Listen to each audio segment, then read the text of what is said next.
जय हिंद साथियों, welcome to self study classes with Sumit Jain YouTube channel में आप सभी का स्वागत है। दोस्तों, आज का वीडियो स्टार्ट हो चुका है तो सभी लोग लाइव आ जाएं। और आज के वीडियो में हम पर्यावरण पेडागोजी के बारे में पढ़ने वाले हैं। पर्यावरण पेडागोजी में आज हम 40 प्रश्नों पर महत्वपूर्ण जो अपनी रोज कक्षा होती है 2:30 बजे पेडागोजी से संबंधित होती है। ठीक है, इससे पहले हमने गणित की पेडागोजी पढ़ी और हमने हिंदी की पेडागोजी पढ़ी, अब पर्यावरण की पेडागोजी पढ़ रहे हैं। तो जो भी साथी अभी पिछले वीडियो नहीं देख पाए हैं तो वो देख लें। और अपनी रोज क्लास होती है लाइव क्लास आपकी 2:30 बजे, तो आप देखना चाहते हैं तो 2:30 बजे आप आ सकते हैं। ठीक है, तो चलिए स्टार्ट करते हैं। आज का ये वीडियो महत्वपूर्ण होने वाला है, तो सभी लोगों को वीडियो को लाइक कर देना है और चैनल को सभी लोग सब्सक्राइब भी करेंगे। ठीक है, मोस्ट इंपॉर्टेंट प्रश्नों पर आज हम फिर से चर्चा करने वाले हैं, तो फटाफट से उत्तर बताना है। 4 विकल्प आपके सामने मौजूद रहेंगे, 4 में से एक का चयन करना पड़ता है। तो आपको उत्तर कमेंट में ABCD के माध्यम से सभी लोग लिखेंगे। ठीक है, स्टार्ट करते हैं दोस्तों आज का ये वीडियो। छात्रों ने कितना और किस समय तक ज्ञान अर्जन किया, इसका पता लगाया जाता है तो किसके द्वारा लगाया जाता है, जब तब हमें उत्तर बताना है। 4 विकल्प है हमारे सामने, 4 में से एक का उत्तर सभी लोग बताएंगे। किसके द्वारा ये पता लगाया जाता है कि छात्रों ने किस सीमा तक ज्ञान अर्जन किया है, इसका पता कैसे लगेगा। तो आपका राइट आंसर क्या हो जाएगा, जल्दी से सभी लोग बताएंगे फटाफट से।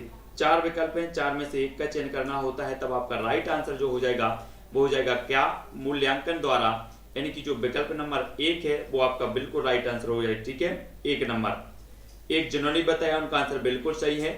अगले क्वेश्चन की ओर बढ़ते हैं। बालकों की बौद्धिक क्षमता का पता लगाने के लिए किस प्रकार के प्रश्न दिए जाते हैं, निबंधात्मक, वस्तुनिष्ठ, ए तथा बी दोनों या उपर्युक्त में से कोई नहीं। तब आपका जो राइट आंसर होगा वो क्या होगा, हमें बताना है। 4 विकल्प में से चयन करना है। बालकों की बौद्धिक क्षमता का पता लगाने के लिए किस प्रकार के प्रश्न दिए जाते हैं, तब आपका जो राइट आंसर हो जाएगा वो क्या हो जाएगा, वो हो जाएगा प्रश्न क्रमांक 41 का सी, यानी कि ए और बी दोनों इसका सही होगा। ठीक है, तो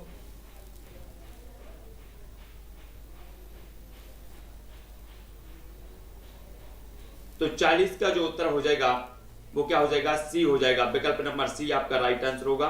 ठीक है, सी नंबर।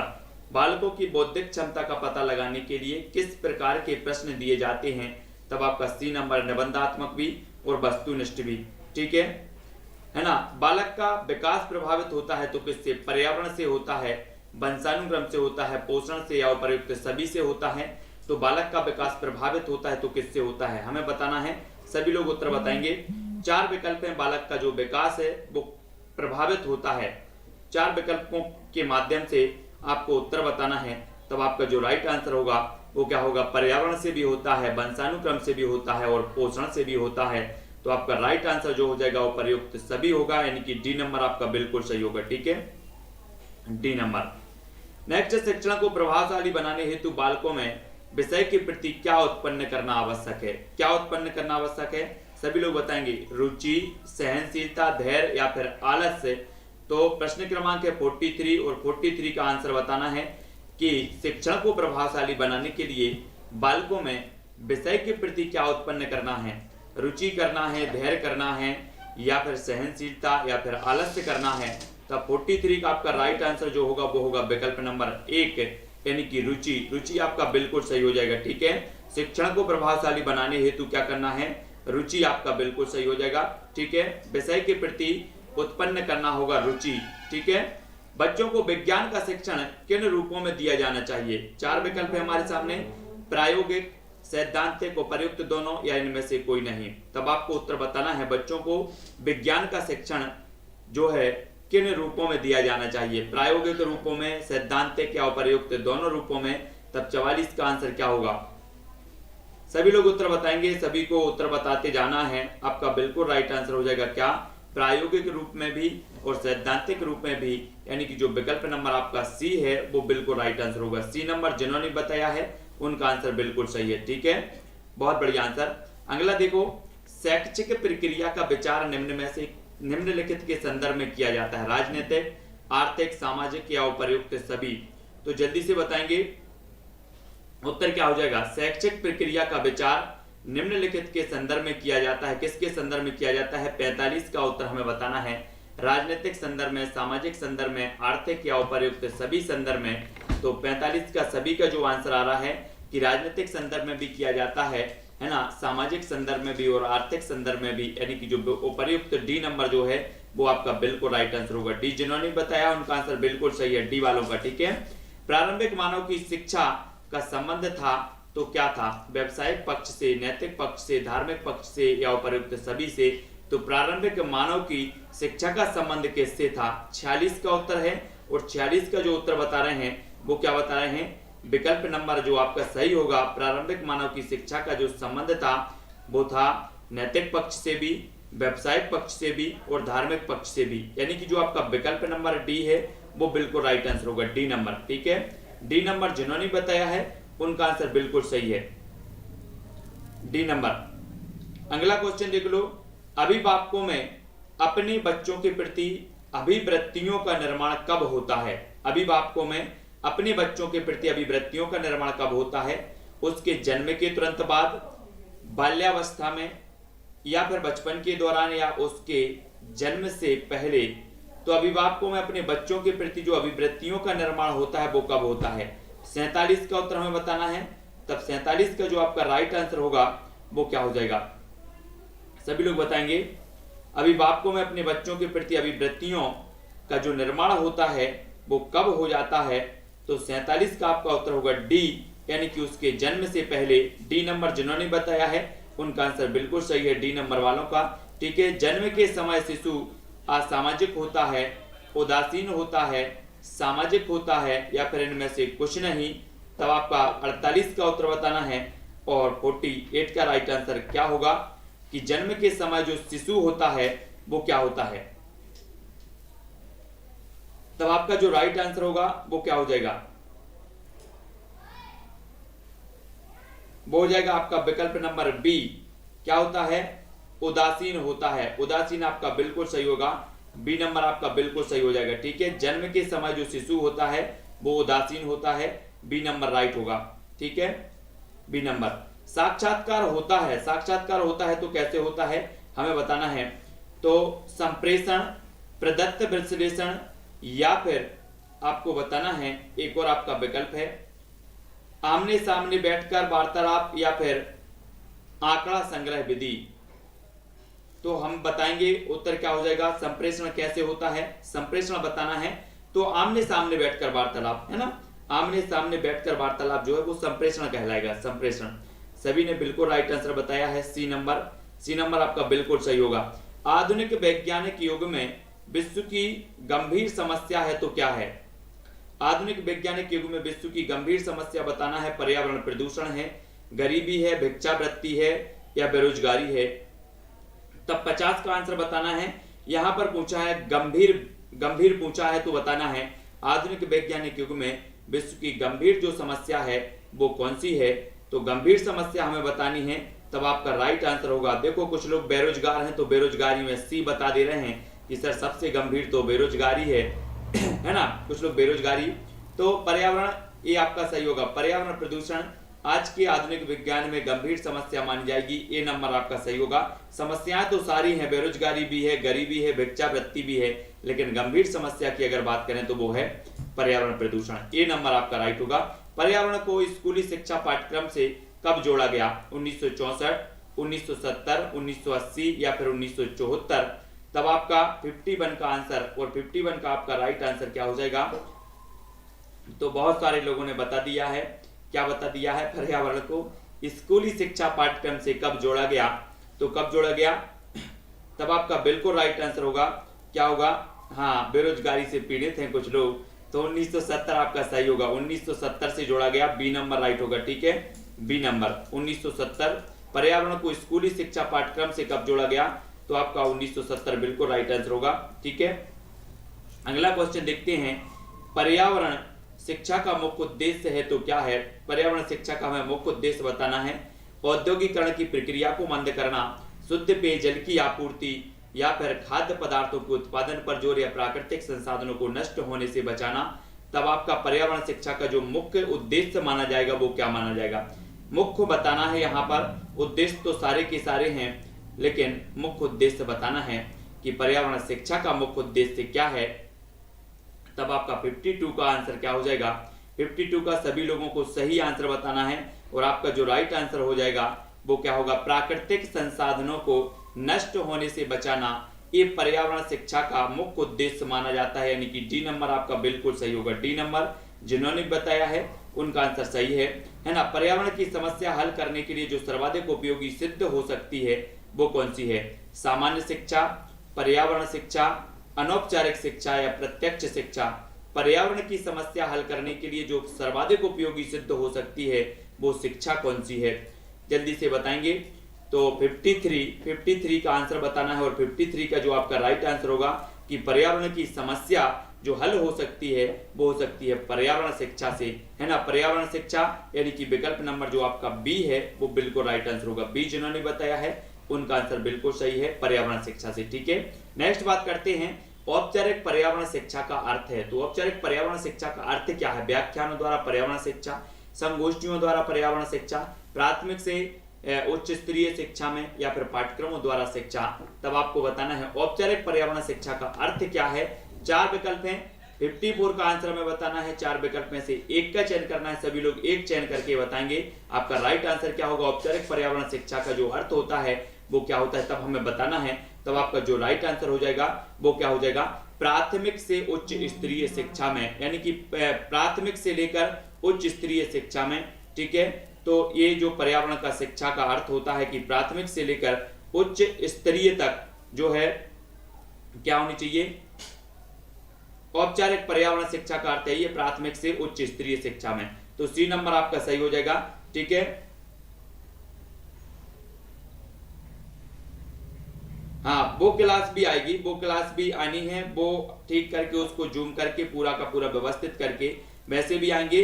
रुचि का ज्ञान शिक्षा में सहायक है, अनुशासन बनाए रखने में, पाठ्यक्रम निर्माण में, या फिर अपव्यय तथा शोषण दूर करने में, या उपयुक्त सभी में। तो 55 का बताना है, सभी लोगों को बताएंगे, सभी लोगों को आंसर बताना है कि रुचि का ज्ञान शिक्षा में सहायक है तो किस प्रकार से सहायक है। 55 का आंसर बताना है। 55 का जो आपका राइट आंसर हो जाएगा वो क्या होगा, रुचि का ज्ञान शिक्षा में सहायक होता है। तो सबसे पहले सहायक होता है, अनुशासन बनाए रखने में होता है, पाठ्यक्रम निर्माण में भी होता है, अपव्यय तथा शोषण दूर करने में भी होता है, यानी कि आपका विकल्प नंबर जो डी है वो आपका राइट आंसर होगा, डी नंबर का, ठीक है। डी नंबर जिन्होंने भी बताया उनका आंसर बिल्कुल सही है, ठीक है, बहुत बढ़िया। नेक्स्ट बात करेंगे, सीखना व्यवहार के अर्जन में प्रगति की प्रक्रिया है, यह किसने कहा है। सीखना व्यवहार के अर्जन में प्रगति की प्रक्रिया है, ये स्किनर ने, कोहलर ने, गेट्स ने, या फिर स्टैगनर ने। तो हमें उत्तर बताना है, सभी लोग उत्तर बताएंगे कि सीखना व्यवहार के अर्जन में प्रगति की प्रक्रिया है, ये जो कहा है 56, और 56 का राइट आंसर आपका जो होगा ये कहा है किसने, स्किनर। स्किनर यानी कि जो विकल्प नंबर ए है, बहुत सारे लोग ए नंबर बता रहे हैं, ए नंबर आपका बिल्कुल राइट होगा। स्किनर साहब ने कहा है सीखने से परिवर्तन होता है व्यक्तित्व में, व्यवहार में, मूल प्रवृत्तियों में, उपयुक्त सभी में। तो सीखने से व्यवहार में परिवर्तन होता है तो किस में परिवर्तन होता है, तब आपका राइट आंसर क्या होगा, व्यक्तित्व में होता है, व्यवहार में होता है, मूल प्रवृत्तियों में होता है, या सभी में होता है। तो आपका राइट आंसर होगा कि सीखने में, सीखने से जो परिवर्तन होता है वो सभी में, यानी कि डी नंबर जिन्होंने बताया उनका आंसर बिल्कुल सही है, डी नंबर का, ठीक है। सीखने के नियमों का प्रतिपादन किया तो किसने, थांडाइक ने, कोहलर ने, वाटसन ने, या फिर पावलोव ने। 58 का आंसर सीखने के नियमों का प्रतिपादन किया है तो किसने किया है। 4 विकल्प हैं, 58 का जो राइट आंसर आपका हो जाएगा वो क्या हो जाएगा, सीखने के नियमों का प्रतिपादन किया थांडाइक ने, ये नंबर आपका बिल्कुल सही है, ठीक है। नवीन अनुबंधन सिद्धांत का प्रतिपादन किसने किया है, स्किनर, कोहलर, टर्मन, या फिर पावलोव। तो 59 का हमें बताना है नवीन अनुबंधन सिद्धांत। 59 का राइट आंसर क्या हो जाएगा, नवीन अनुबंधन सिद्धांत का जो प्रतिपादन किया है वो किसने किया है। तब आपका राइट आंसर जो हो जाएगा वो क्या हो जाएगा, स्किनर महोदय। नवीन अनुबंधन सिद्धांत का प्रतिपादन या आधुनिक अनुबंधन सिद्धांत का प्रतिपादक किया है स्किनर ने। तो ए नंबर आपका सही हो जाएगा, ठीक है, ए नंबर सही है। अगला क्वेश्चन है सीखने के नियम है तो कौन से हैं, सीखने के नियम बताना है। 60 का आंसर क्या होगा आपका, 60 का आंसर बताना है 60, और 60 का जो राइट आंसर होगा कि सीखने के जो नियम है, अभ्यास का नियम भी है, तत्परता का नियम है, प्रभाव का नियम है ना। ये डी नंबर आपका बिल्कुल सही होगा, जो अधिकांश लोगों ने बिल्कुल राइट आंसर बताया है डी। और अगला क्वेश्चन की ओर बढ़ते हैं। अगला है व्यक्तिगत भिन्नता की अवधारणा का शिक्षा के क्षेत्र में क्या उपयोग है। व्यक्तिगत भिन्नता की अवधारणा का शिक्षा के क्षेत्र में क्या उपयोग है, तो जल्दी से बताएंगे। सभी लोगों को बताना है व्यक्तिगत भिन्नता की अवधारणा का शिक्षा के क्षेत्र में उपयोग है, तो वो कौन सा उपयोग है। व्यक्तिगत भिन्नता के आधार पर कक्षा का वर्गीकरण, बालकों की रुचि को महत्व देना, विद्यार्थियों की ओर व्यक्तिगत रूप से ध्यान देना, या उपर्युक्त सभी। तो 61 और 61 का सभी लोगों ने जो उत्तर बताया है वो क्या बताया है, तो वो सभी लोग बता रहे हैं डी। डी बिल्कुल राइट आंसर होगा आपका, डी नंबर बिल्कुल सही है। डी नंबर अधिकांश लोगों ने डी ही बताया है 61 का। जन्मजात विभिन्नता के लिए प्रमुख उत्तरदायी कारक है वातावरण, वंशानुक्रम, स्वास्थ्य या फिर प्रजाति। 62 का बताएंगे सभी लोग, है ना। जन्मजात विभिन्नता के लिए प्रमुख उत्तरदायी कारक है, तो कौन सा कारक है 62। और 62 का जो राइट आंसर होगा जन्मजात भिन्नता के कारण हमें बताना है। 4 विकल्प में से एक का चयन सभी लोग करेंगे। जन्मजात भिन्नता का जो प्रमुख कारण माना जाएगा वो क्या माना जाएगा। तब अधिकांश लोगों ने बिल्कुल राइट आंसर बताया है। क्या बताया है आपने बताया वंशानुक्रम, यानी कि जो विकल्प नंबर आपका बी है वो बिल्कुल सही होगा, वंशानुक्रम सही हो जाएगा। ठीक है, बी वंशानुक्रम, है ना। अगला क्वेश्चन देख लो, किस प्रकार के विकास से बालक का व्यवहार समाज सम्मत बनता है। तो किस प्रकार के व्यवहार से बनता है, सामाजिक विकास, शारीरिक विकास, संवेगात्मक विकास, या इनमें से कोई नहीं। किस प्रकार के विकास से बालक का व्यवहार समाज सम्मत बनता है, तब हमें उत्तर बताना है। 4 विकल्पों के माध्यम से 63 का आंसर आपका हो जाएगा कि वो समाज सम्मत बनेगा तो सामाजिक विकास से बनेगा, यानी कि ए नंबर आपका बिल्कुल सही है। ठीक है, ए नंबर राइट हो जाएगा। अधिकांश लोगों ने ए ही बताया है। बच्चों के लिए संवेगों का महत्व है, तो किस प्रकार से आनंद की प्राप्ति, अच्छी आदतों का विकास, सामाजिक समायोजन में, या उपर्युक्त सभी में। बच्चों के लिए संवेगों का महत्व है, तो किसमें महत्व है, तब आपका जो राइट आंसर होगा कि आनंद की प्राप्ति में भी है, अच्छी आदतों का विकास के लिए भी है, और सामाजिक समायोजन में भी है, यानी कि जो आपने डी नंबर बताया है वो बिल्कुल राइट आंसर होगा। ठीक है, बच्चों के लिए संवेगों का महत्व होता है, तो उपर्युक्त सभी बिल्कुल राइट आंसर होगा, है ना। जो अधिकांश, है ना, किंडरगार्टन प्रणाली में शिक्षक का स्थान है, तो क्या है, माली का, बागबान का, पथ प्रदर्शक, या फिर नियंत्रक का। तो किंडरगार्टन प्रणाली में शिक्षक का स्थान हमें बताना है। 65 का उत्तर बताना है। किंडरगार्टन प्रणाली में शिक्षक का जो स्थान होता है साथियों, वो होता है पथ प्रदर्शक का। पथ प्रदर्शक, यानी कि जो विकल्प नंबर आपका सी है वो बिल्कुल राइट आंसर होगा, सी नंबर। ठीक है, सी नंबर आपका सही होगा। किंडरगार्टन प्रणाली में शिक्षक का जो स्थान होता है वो पथ प्रदर्शक का होता है, और सी जो बताया है वो अधिकांश लोगों ने बताया है। नेक्स्ट है सहज अभिव्यक्ति के लिए बच्चों को स्वतंत्रता देना इस प्रणाली का प्रमुख सिद्धांत है। यह मान्यता किस शिक्षा प्रणाली की है। तो 4 विकल्प हैं। सहज अभिव्यक्ति के लिए बच्चों को स्वतंत्रता देना इस प्रणाली का प्रमुख सिद्धांत है। यह मान्यता किस प्रणाली की है, हमें बताना है 66 का आंसर। तो 66 का जो आपका होगा वो क्या होगा, डाल्टन शिक्षा प्रणाली, मॉन्टेसरी शिक्षा प्रणाली, बेसिक शिक्षा प्रणाली, या फिर प्रोजेक्ट शिक्षा प्रणाली। तो 4 में से सभी लोग कमेंट करेंगे, 66 का आंसर बताना है। तो 66 का जो आपका राइट आंसर होगा वो क्या होगा, सहज अभिव्यक्ति के लिए बच्चों को स्वतंत्रता देना इस प्रणाली का प्रमुख सिद्धांत है। यह मान्यता जो हो जाएगी 66 का जो आपका राइट आंसर होगा वो क्या हो जाएगा, मॉन्टेसरी शिक्षा प्रणाली, यानी कि बी नंबर आपका सही होगा। ठीक है, सहज अभिव्यक्ति के लिए बच्चों को स्वतंत्रता देना प्रणाली का सिद्धांत है, तो मॉन्टेसरी का है, बी नंबर आपका बिल्कुल सही होगा। ठीक है, नेक्स्ट है वह गुण जिसके बिना जीवन में कोई सफलता संभव नहीं है, तो वो गुण कौन सा है, ईमानदारी तथा धन का, सामाजिकता तथा चरित्र का, गंभीरता तथा परिश्रम का, इनमें से कोई नहीं। तो 67 का आंसर सभी लोग बताएंगे कि वह गुण जिसके बिना जीवन में कोई सफलता संभव ही नहीं है, तो वो गुण कौन सा हो जाएगा 67। और 67 का अधिकांश लोगों ने उत्तर बताया है कि वो कौन सा गुण है, वो गुण है आपका एक तो सबसे पहले गंभीरता और दूसरा परिश्रम। ठीक है, परिश्रम और गंभीरता के बिना जो है सफलता संभव नहीं है, तब आपका सी नंबर बिल्कुल सही होगा। सी नंबर जिन्होंने बताया है ना, उनको सलामी मिलनी चाहिए, सी नंबर बिल्कुल सी नंबर। 68 का आंसर बताना है, कक्षा में अध्यापक का लेक्चर सुनना है तो क्या है?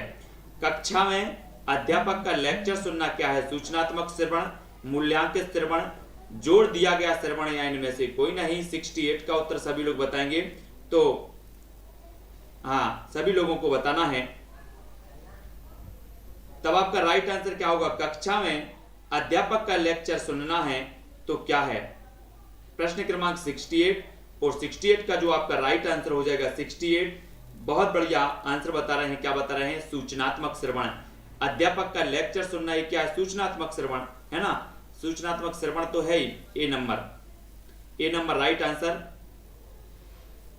शिक्षण का प्रथम चरण है तो क्या है? पहले से योजना बनाना, पाठ्य पुस्तकों को सुसंगठित करना, विद्यार्थियों की पृष्ठभूमि जानना, उपर्युक्त में से कोई नहीं।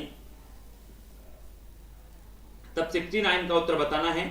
तो शिक्षण का जो प्रथम चरण होता है पहले से योजना बनाना। जैसे आज हम आप तक क्लास पहुंचा रहे हैं या क्लास आज अपन पढ़ रहे हैं जब, तो ये पहले से योजना बनाई जाती है कि आज अपन को पर्यावरण की क्लास लेना है। पर्यावरण की क्लास लेना है, उसमें क्या पढ़ना है ना, और क्या नहीं पढ़ना है, उसकी व्यवस्थित क्या बनाते हैं, सबसे पहले योजना बनाते हैं।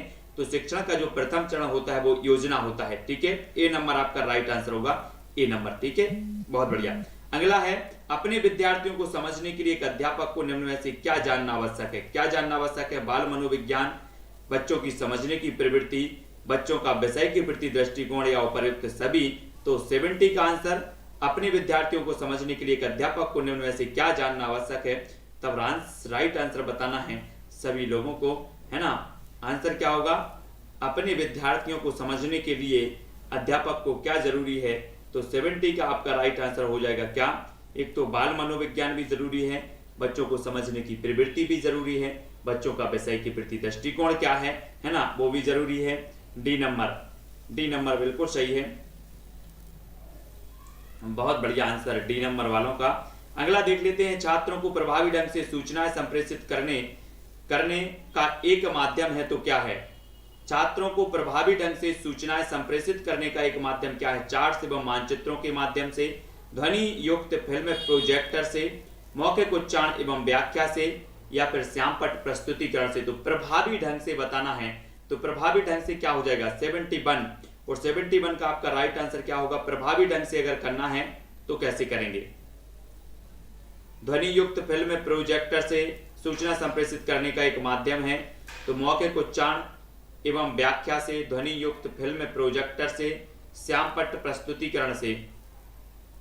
तो 71 का आपका राइट आंसर क्या होगा?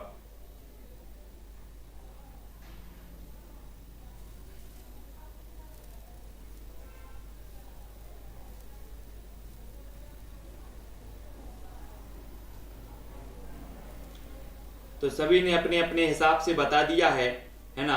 वैसे यहाँ पर जो होना चाहिए था, चार्ट्स एवं मानचित्रों से भी प्रभावी ढंग से सूचनाएं संप्रेषित की जाती हैं, है ना, और श्यामपट्ट प्रस्तुतिकरण से।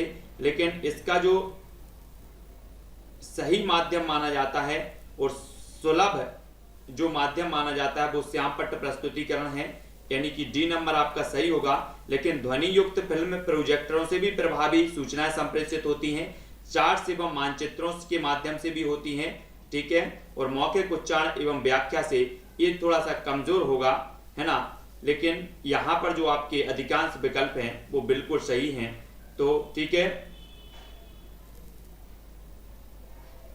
हाँ, तो ये चीज यहाँ पर देख लेना है। वैसे श्यामपट्ट प्रस्तुतिकरण डी नंबर यहाँ पर आपका सही उत्तर होगा, है ना। उद्योग एवं वाणिज्य दोनों के लक्ष्य हैं तो क्या है? 72 का आंसर सभी लोग बताएंगे। उद्योग एवं वाणिज्य दोनों के लक्ष्य हैं तो जनता का कल्याण, संपत्ति एवं लाभ, राष्ट्रीय उन्नति, या फिर आपको उपभोक्ता संतुष्टि। तो उद्योग एवं वाणिज्य दोनों के लक्ष्य बताना है। लक्ष्य क्या हो सकते हैं?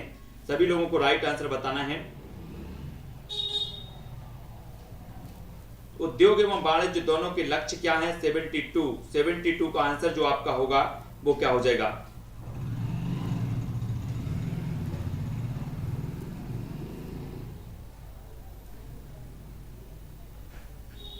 क्यों लगाते हैं लोग उद्योग? क्यों लगाते हैं? राष्ट्रीय उन्नति के लिए। अगर आप कोई भी उद्योग लगा रहे हैं, है ना, तो वो क्यों लगा रहे हैं? तो उद्योग एवं वाणिज्य दोनों का जो लक्ष्य होता है वो संपत्ति एवं लाभ होता है। संपत्ति एवं लाभ यानी कि जो विकल्प नंबर आपका बी है वो बिल्कुल राइट आंसर होगा। संपत्ति एवं लाभ के लिए कोई भी उद्योग लगाया जाता है, ठीक है। अब उससे राष्ट्रीय उन्नति भी होगी, जनता का कल्याण भी होगा, लेकिन जो इसका प्रमुख लक्ष्य होता है वो संपत्ति एवं लाभ होता है ना। श्यामपट्ट कार्य में छात्रों की सहभागिता होनी चाहिए, अधिकतम, न्यूनतम, सामान्य या फिर कह नहीं सकते, तब हमें बताना है। श्यामपट्ट कार्य में छात्रों की सहभागिता होनी चाहिए तो क्यों होनी चाहिए? 73 अधिकतम होनी चाहिए, सामान्य होनी चाहिए या फिर न्यूनतम होनी चाहिए? तब 73 का आपका राइट आंसर क्या हो जाएगा?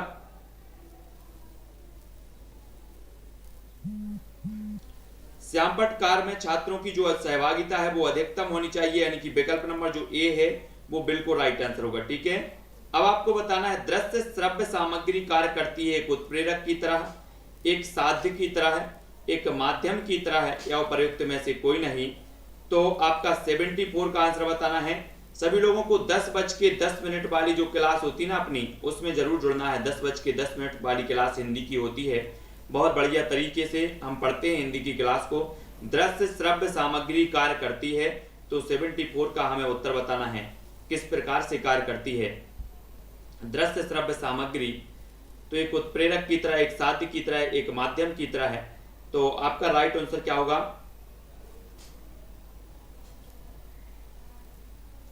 है ना, एक उत्प्रेरक की तरह कार्य करती है। एक उत्प्रेरक की तरह एक दृश्य श्रव्य जो सामग्री होती है एक उत्प्रेरक की तरह कार्य करती है। ए नंबर बिल्कुल राइट आंसर होगा। बाल केंद्रित शिक्षण विधि का उद्देश्य होता है तो क्या होता है? 75 बाल केंद्रित शिक्षण विधि का उद्देश्य क्या होता है? छात्रों में मुक्त ढंग से सीखने की योग्यताओं का विकास करना, छात्रों में स्वतंत्र कौशलों का विकास करना, छात्रों में आत्मविश्वास एवं आत्मनिर्भरता का विकास करना, या फिर उपर्युक्त सभी। तो बाल केंद्रित शिक्षण विधि का हमें बताना है का उद्देश्य क्या होता है। 75 का राइट आंसर सभी लोग बताएंगे।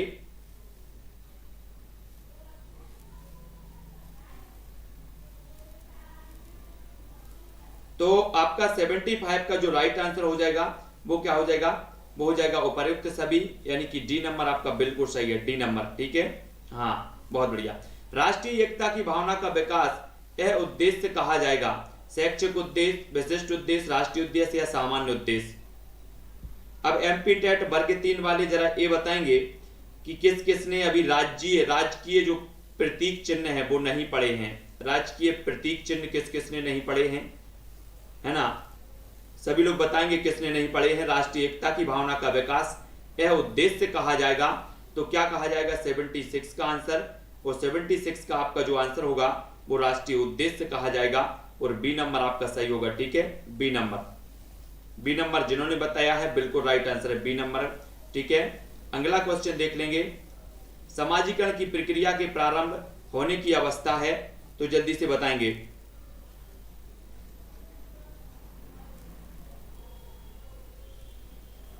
समाजीकरण की प्रक्रिया के प्रारंभ होने की अवस्था है 77, और 77 का जो अधिकांश लोगों ने उत्तर बताया है वो क्या बताया है? वो बताया है समाजीकरण की जो प्रक्रिया प्रारंभ होती है वो शैशवावस्था, यानी कि बी नंबर आपका सही हो जाएगा। शैशवावस्था आपका राइट आंसर होगा। बालकों के सीखने पर सर्वाधिक प्रभाव पड़ता है प्रेरणा का, रुचि का, बुद्धि का, शरीर रचना का?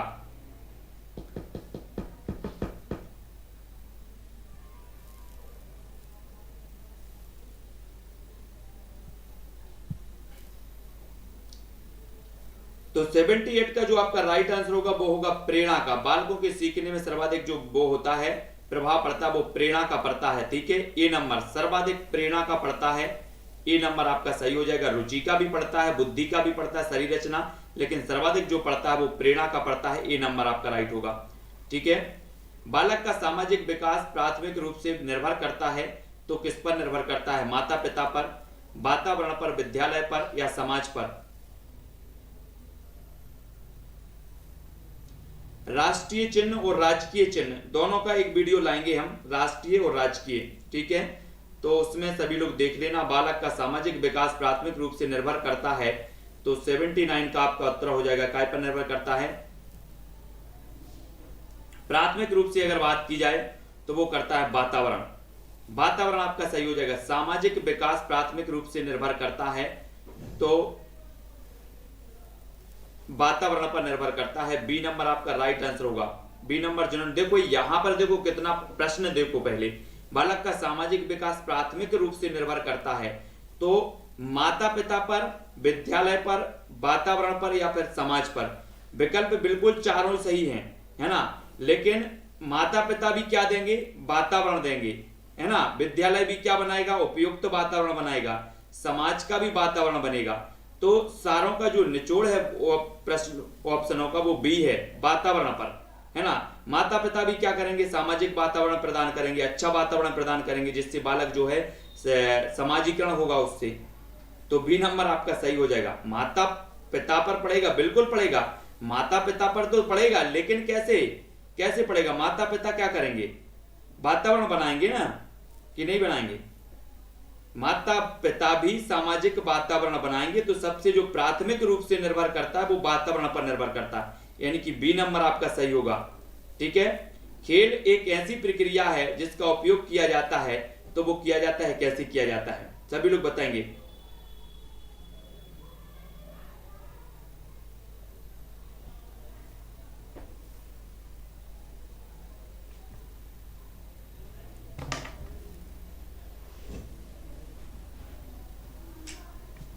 तो आपका राइट आंसर होगा 80 का। 80 का आंसर जो हो जाएगा, 80 का होगा सी। सी यानी कि बालकों को सिखाने में। अच्छा, एक क्वेश्चन आपने पढ़ा होगा कि आप मुझे बालक दो और मैं उसे जो बना, वो बोलते ना, एक कथन है कि आप मुझे बालक दे दो, आप जो कुछ उसे बनाना चाहते हो वो मैं बना के दूंगा। अब इसमें किसका प्रभाव पड़ेगा, माता पिता का पड़ेगा या फिर वातावरण का पड़ेगा, सभी लोग बताएंगे। एक आपने परिभाषा पढ़ी है कि आप मुझे बालक दे दो और आप जो कुछ उसे बनाना चाहते हो मैं उसे बना करके दूंगा। तो ये जो कहा वाटसन ने, इस पर किसका प्रभाव पड़ रहा है, माता पिता का पड़ रहा है या फिर वातावरण का पड़ रहा है, सभी लोग उत्तर बताएंगे, है ना।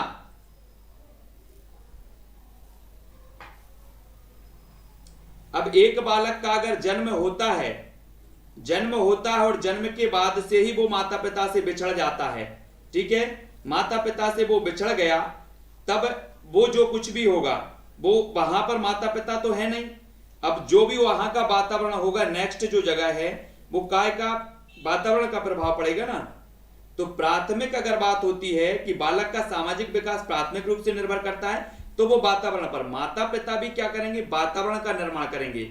ऐसा नहीं है कि आप वातावरण का निर्माण नहीं हो रहा, चाहे वो कोई भी जगह हो, जो भी आपकी संस्कृति है, जो भी आपका व्यवहार है, जो भी आप संस्कार सीखते हैं वो वातावरण से सीखते हैं। एक अच्छे परिवार का वातावरण अगर संस्कारित है तो बालक भी संस्कारित होगा, और एक परिवार का वातावरण अगर दूषित है तो बालक का संस्कार भी दूषित होगा, है ना।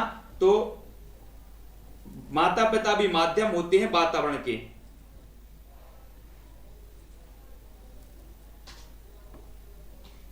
ठीक है, बहुत बढ़िया।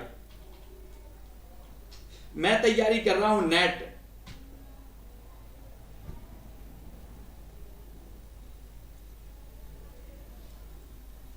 तो सभी लोग वीडियो को लाइक जरूर करेंगे, है ना, और सभी को क्या करना है, शेयर भी कर देना है। और अपनी जो रोज क्लास होती है वो इसी टाइम पर होगी, 2:30 बजे, है ना।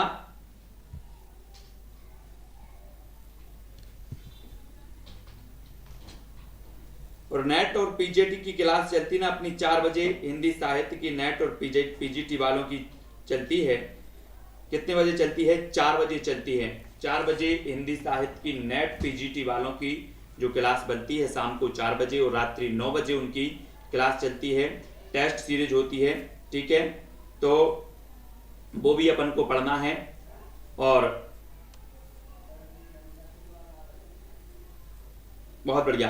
तो अपनी जो नेक्स्ट क्लास होगी वो पर्यावरण की होगी। पर्यावरण की एक बुक से 50 सेट लेकर के मैं आया हूं, 50 सेट, है ना, उसमें पूरे के पूरे 50 सेट हैं पर्यावरण के।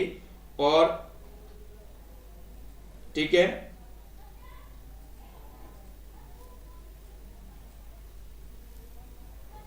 तो 50 सेट को अपन कंप्लीट करेंगे पर्यावरण के, है ना।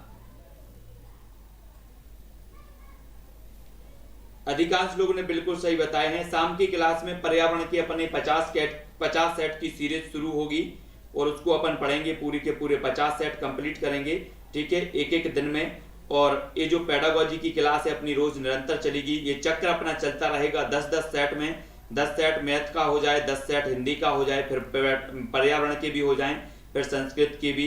इसी प्रकार से पेडागोजी की जो अपनी क्लास होगी 2:30 बजे होगी, रोज 2:30 बजे। शाम को 6:30 बजे पर्यावरण की क्लास होगी, जिसको आज से मैं शुरू करने वाला हूँ। क्या अपनी 50 सेट की एक बुक है और 50 सेट की पूरी प्रैक्टिस सेट उसमें है, तो वो अपन करेंगे, ठीक है। तो सभी लोगों को वीडियो को लाइक करना है, 6:30 बजे, ठीक 6:30 बजे आपको आना है और पर्यावरण का अध्ययन करना है। 7:15 पर आपकी बाल विकास की जो क्लास है वो यथावत लगेगी, ठीक है, बहुत बढ़िया। तो सभी के लिए जय हिंद। आज की क्लास को जरा शेयर कर देना सभी लोग, ठीक है। मैथ की पेडागोजी के अपने 10 सेट हो चुके हैं और हिंदी की पेडागोजी के 10 सेट हो चुके हैं, पर्यावरण के भी अपने 10 सेट होंगे। उसके बाद नेक्स्ट पेडागोजी आएगी, ठीक है। अपनी 6:30 बजे क्लास होगी, अब शाम को 6:30 बजे वर्ग 3 एमपी टेट वर्ग 3 सीटीईटी वालों की शाम को 6:30 बजे पर्यावरण की क्लास होगी और हिंदी साहित्य वालों की क्लास होने वाली है अभी 4 बजे से। हिंदी साहित्य पीजीटी नेट और टीजीटी आरपीएससी वालों की, ठीक है। तो आज के लिए बस इतना ही। जय हिंद।